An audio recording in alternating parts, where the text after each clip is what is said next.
Student of class 7 हम हमारा chapter पढ़ रहे थे नेचुरल डिजास्टर्स। नेचर किस किस तरीके के डिजास्टर्स हमको दिखाता है, नेचर से हमको कैसी कैसी प्रॉब्लम्स होती हैं। अब जो हम चीज पढ़ने वाले हैं वो है फ्लड फोरकास्टिंग। क्या है? Flood forecasting. और इसके साथ साथ में हम पढ़ेंगे what are precautions for flood. अगर बाढ़ आ जाती है, हमने बाढ़ का इंट्रोडक्शन पढ़ा था, व्हाट इज फ्लड, किस तरीके से फ्लड आता है, क्या उससे होता है। अब हम जो चीज देखने वाले फ्लड फोरकास्टिंग क्या होता है। फोरकास्टिंग मैंने आपको समझाया था, और प्रिकॉशन थोड़ा सा रिवीजन अगर दूं, फोरकास्टिंग मतलब किसी भी इंफॉर्मेशन या फिर न्यूज को लाकर पब्लिक में रखना। फोरकास्टिंग मींस किसी भी इंफॉर्मेशन को लाकर पब्लिक में रखना, इज कॉल्ड फोरकास्टिंग। फ्लड, बाढ़। बाढ़ बाढ़ कैसे? बहुत ज्यादा पानी आ जाना, बहुत ज्यादा पानी का फ्लो आ जाना अचानक से बहुत ज्यादा, उसको हम क्या कहते हैं? फ्लड। तो बाढ़ आने की जो खबर पब्लिक के सामने रखी जाती है उसको हम बोलेंगे फ्लड फोरकास्टिंग। हम बुक वाइज रीड करते हैं, हमारे पेज नंबर 120 पे दे रखा है और हम इसको समझते हैं कि ये हमको क्या सिखाना चाहता है। Forecasting of flood aims at providing prior information regarding the impending occurrence of flood.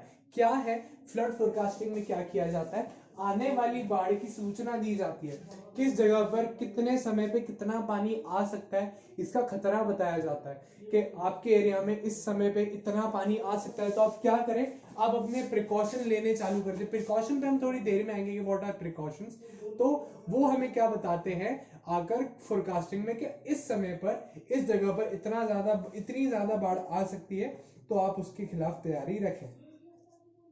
और early warning facilities, timely action which in turn saves life and property and prevent destruction. जल्दी पता लगने से क्या होता है? जल्दी पता लगने से फ्लड के लिए तैयारी की जा सकती है, जानें बचाई जा सकती है, सामान बचाया जा सकता है। अगर हमें पता चल जाए कि हमारे यहाँ पे बाढ़ आने वाली है, नीचे हमने आटा रखा होता है, जमीन पर हमने डब्बे रखे होते हैं जिनके अंदर आटा होता है, चावल होता है, घर के कुछ इंपॉर्टेंट सामान होते हैं वो हम जमीन पर कई बार रखते हैं। कैजुअली हम सब सामान रखते हैं जमीन पर, हमारा कोई लकड़ी का फर्नीचर हम रखते हैं, कोई वैल्यूएबल चीजें कई बार, जैसे हम फ्रिज है, हम कभी कई बिल्कुल जमीन से अड़ा कर रखते हैं, उसका कोई स्टैंड पे नहीं रखते। कई बार ऐसी चीजें भी होती हैं। अगर बाढ़ का हमें पहले से पता चल जाता, हम इन सब थिंग्स का, इन सब चीजों का भी बचाव कर सकते हैं। कुछ लोग जमीन पर सोते हैं, वो पूरे टाइम जमीन पर रहते हैं, उनका सारा काम जमीन पर होता है, उनकी लाइफ बचाई जा सकती है, उनका पूरा जीवन बचाया जा सकता है। जीवन का मतलब ये नहीं कि हम सब सिर्फ जिंदा है तो हमारा जीवन बच गया। मान लीजिए हमारा पूरा जमीन पर हमारा सारा काम चलता था, वो सारी चीजें पानी ने तहस नहस कर दी, तो हमारे जीवन में और चीजें रह क्या गई? सिर्फ एक जान। हमारा खाना चला गया, घर चला गया, रहने की जगह चली गई, कपड़ा लत्ता सब बाढ़ अगर खराब कर देती, मैं बस क्या बचता? इसलिए प्रिकॉशन, यानी अगर हमें फोरकास्टिंग पता चले कि आने वाली है कोई चीज, तो उससे हम क्या कर सकते हैं? हम बच सकते हैं इतनी बड़ी बाधा से और इतने बड़े डिजास्टर से। सेव लाइफ, जीवन बचाना, इन टर्न एंड प्रॉपर्टी, चीजों का बचाना, प्रॉपर्टी, और प्रिवेंट डिस्ट्रक्शन, और जो हाहाकार और जो तबाही मचती है उसको भी हम बचा सकते हैं। The central water commission, CWS, having begun flood forecasting in 1958। 1958 के अंदर CWC सेंट्रल वाटर कमीशन ने ऐसी फ्लड फोरकास्टिंग चालू की थी। Set up it first forecasting station at old railway bridge Delhi. और ओल्ड रेलवे ब्रिज दिल्ली से उन्होंने पहली बार ऐसी बाढ़ की जो है सूचना, अगर मैं आपको फोरकास्टिंग का मतलब मैं समझाऊं तो सूचना देना, ऐसी बारिश की या फिर फ्लड की सूचना देने का काम चालू किया था। Now the number of forecasting station is over 300 spread across 66 river basins. 67 नदियों के किनारों पे, 66 नदियों के किनारों पे 300 से ज्यादा स्टेशन बने हुए हैं, जिसपे हमको क्या पता चलता है कि कहां पर किस समय पे कैसी बाढ़ आ सकती है और उससे हम कैसे बच सकते हैं। Is over the network is spread all over the country covering most of the interstate rivers. जितनी भी इंटरस्टेट रिवर से एक दूसरे स्टेट से जुड़ने वाली नदियां हैं उनको ये आपस में नेटवर्क जोड़ लेता है और क्या करता है, जितनी भी नदियां हैं उनको भी अपने साथ साथ में कवर कर लेता है। The technique of forecasting is being improved day after day to make the prediction more accurate. क्या है, दिन पर दिन इस टेक्नोलॉजी को बहुत अच्छा किया जा रहा है।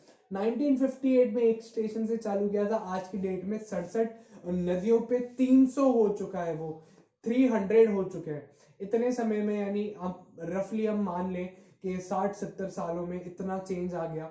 दिन पे दिन भी बहुत बदलाव आते जाते हैं, नई टेक्नोलॉजी से बताया जाता है, नई टेक्नोलॉजी लाई जाती है, बहुत ज्यादा इंप्रूवमेंट हो रही है इस चीज में। और इससे क्या मदद मिलती है हमको, और ज्यादा एक्यूरेट। एक चीज हम बहुत अंदाजे से कभी कभार बोल देते हैं कि ये चीज होने वाली है, अब वो कितने परसेंट होगी और कितने परसेंट नहीं होगी उसका बहुत फर्क पड़ता है।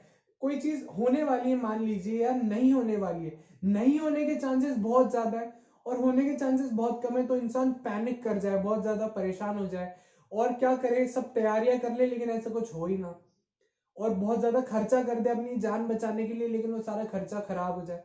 इसलिए क्या है, अब बहुत एक्यूरेट हो गया है, बहुत प्रिसाइज हो गई ये चीज कि अगर होगी तो होगी, नहीं होगी तो भी हम बता देंगे कि ऐसा कुछ भी नहीं होने वाला। तो दिन पे दिन बहुत एक्यूरेट होती जा रही है और बहुत ज्यादा इंप्रूवमेंट इसमें आती जा रही है इस सिस्टम में, जो फोरकास्टिंग सिस्टम है। As a result, the suitable efforts on the part of governmental agencies, the CWS in particular, has reduced the losses caused by the floods to large extent. इसी वजह से CWS जो है central water commission, इसकी वजह से क्या है, बहुत ज्यादा लोगों की जानें बचाई जाती है, प्रॉपर्टी बचाई जाती है और बहुत ज्यादा हेल्प इससे मिलती है। अब बात आती है, हमने क्या पढ़ लिया, हमने फोरकास्टिंग पढ़ लिया यानी बाढ़ की सूचना मिलना, ठीक है। अब बात आती है प्रिकॉशन की, कि बाढ़ से कैसे बचा जा सकता है, क्या हम हमारी जान बाढ़ से किस तरीके से बचा, ठीक है। प्रिकॉशन अगेंस्ट फ्लड्स, अब हम इसको रीड करते और समझते हैं what are the precautions against floods. It is advisable that one knows the route to safe location where one could take shelter during the flood time. ऐसा बहुत जरूरी है कि इंसान को, उस इंसान को ऐसा सेफ रास्ता मालूम हो जहां पर बाढ़ नहीं है और जहां पे सेफ जगह हो सकती है। अगर वो बाढ़ वाले एक कम बाढ़ वाले इलाके क्षेत्र से ज्यादा बाढ़ वाले क्षेत्र में चला जाएगा तो उसको और ज्यादा नुकसान ही होगा। तो एक इंसान को हमेशा इतनी नॉलेज रखनी चाहिए कि अगर बाढ़ आ गई है तो सबसे सेफेस्ट, सबसे ज्यादा जो सबसे ज्यादा जो इजी उसके लिए रहेगा, सबसे ज्यादा जान बचाने वाली जो जगह रहेगी उसका उसे रास्ता पता होना चाहिए। ये सबसे जरूरी चीज है। First aid kit must be kept ready at all times to attend any emergencies that might occur due to the occurrence of flood. First aid आप समझते होंगे, फर्स्ट एड जो होता है, जो हॉस्पिटल जाने से पहले सबसे पहली प्रिकॉशन हम करते हैं, पट्टी बांधना या फिर डिटॉल लगाना या फिर जो सेफरमाइसिन होती है वो लगाना, कोई जेल लगाना। इस तरीके की जो फर्स्ट एड होती है ये हमेशा तैयार रहनी, हमें तैयार रखनी चाहिए। क्यों? क्योंकि ऐसी डिफिकल्टीज कभी भी हो सकती है और ये जो फर्स्ट एड किट है हमेशा तैयार होनी चाहिए, क्योंकि इस समय पे कोई भी इमरजेंसी किसी भी समय आ सकती है, हमें कुछ नहीं पता होता है। इसलिए जो फर्स्ट एड किट है वो हमेशा तैयार रखना चाहिए फ्लड के टाइम पे। If the area where you reside is prone to flood, keep listening to the weather bulletins that are telecasted or telecast और ब्रॉडकास्ट। जो है, आप अगर ऐसे क्षेत्र में रहते हैं, ऐसे इलाके में रहते हैं जहां पर क्या है, बाढ़ बहुत ज्यादा आती है, अब नदी के किनारे रह रहे हैं, आप किसी समुद्र के किनारे रह रहे हैं जहां पे बहुत बहुत समय में बाढ़ आती ही रहती है, वहां क्या करें, आप न्यूज ज्यादा सुने। अब ये जो टेलीकास्ट आता है, जो ब्रॉडकास्ट आता है, जो फोरकास्टिंग होती है, किसकी, फ्लड की फोरकास्टिंग होती है, इसको ज्यादा से ज्यादा सुने ताकि आपको हमेशा खबर रहे आपके इलाके की कि कहाँ कब कैसे बाढ़ आ सकती है। Keep medicines ready for snake bites because during floods these deadly creatures are washed out of their adobes. अब क्या है, ऐसे समय पर आपको हमेशा दवाइयां रखनी चाहिए खुद के पास में, कुछ ऐसी दवाइयां जो जहर काट सके, क्योंकि ऐसे समय पे, बाढ़ के समय पे जो सांप होते हैं वो अपने बिल से निकल जाते हैं, जहरीले जानवर अपने बिल से निकल जाते हैं, पानी में बह के घर में आ जाते हैं, सांप काट जाता है। इसलिए हमको जहर काटने वाली दवाइयाँ या फिर पॉइजन से बचने वाली दवाइयाँ या फिर किसी एनिमल बाइट से बचने वाली दवाइयाँ जो है हमेशा तैयार रखनी चाहिए। ठीक है। Keep strong ropes ready to help you stay when the flood current is determined to take away with it. अब क्या है, आपको हमेशा कुछ रस्सियां हमेशा तैयार रखनी चाहिए कि मान लीजिए बहुत तेज बाढ़ आ गई तो आप किस रस्सी से उसको किस चीज में अटका सके और उस बाढ़ के फ्लो में जो बाढ़ का बहाव है उससे उसके साथ ना बह के एक जगह पे आप स्थायी रूप से रुक सके, उस रस्सी को एकदम टाइट पकड़ के। टॉर्चेस, जो टॉर्च होती है वो, क्योंकि बिजली चली जाती है बाढ़ आती है तो मैच बॉक्सेस, माचिस and candles to come handy, so keep it. और ये जो कैंडल्स हैं इनको हमें हमेशा रखना चाहिए क्योंकि इलेक्ट्रिसिटी का कोई भरोसा नहीं है और गैस का भी कोई भरोसा नहीं रहता है। Adequate stock of fresh water and food items packed with waterproof wraps would help you to survive the days when you will be in the flood water with no food or no drinking water. Packaged drinking water हमेशा घर में होना चाहिए। Package यानी एकदम pack, water seal, water proof जिसे हम कहते हैं, ऐसी बॉटल्स, ऐसा खाना हमेशा तैयार हमारे घर में होना चाहिए कि मान लीजिए ऐसी अनहोनी कभी हो कुछ दिनों तक का आपके पास आपका खाना पीना और पीने का पानी और खाने का राशन हमेशा आपके पास रहे। Stick to prevent snakes from coming too close must also kept handy. ऐसे हमेशा हैंडी ऐसी रखनी चाहिए लाठियां सांप मारने के लिए, क्योंकि सांप बहुत ज्यादा आ सकते हैं इस समय पर। टर्न ऑफ पावर, बिजली काट दीजिए। And shut off electrical appliances, और जितने भी बिजली के सामान है उनको आपको बंद करना पड़ेगा ताकि आप ये जो बिजली है, अगर ऐसा कुछ नुकसान हो जाता है, ऐसी कोई चीज पड़ जाती है तो उससे आप बच सके। Turn off and electric appliances in flood water can take number of lives. और आपने देखा है पानी से क्या हो सकता है, पानी से बिजली बहुत ज्यादा तेज फैलती है। बिजली से और पानी का जो रिलेशन होता है बहुत ज्यादा खतरनाक हो सकता है, इसलिए बिजली की चीजें पानी से हमेशा दूर रखें।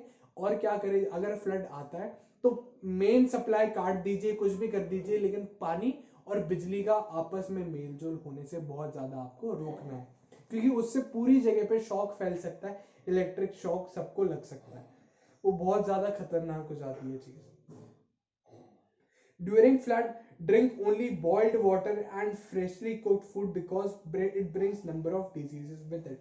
अगर बाढ़ आती है तो हमेशा आप अपने साथ बॉइल्ड वाटर, उबला हुआ पानी अपने साथ रखें और खाने की चीजें हमेशा तैयार रखें। आई होप आपको फ्लड फोरकास्टिंग और प्रिकॉशन अच्छे समझ में आएंगे। इसके बाद की चीजें हम हमारी नेक्स्ट क्लिप में पढ़ेंगे। Thank you.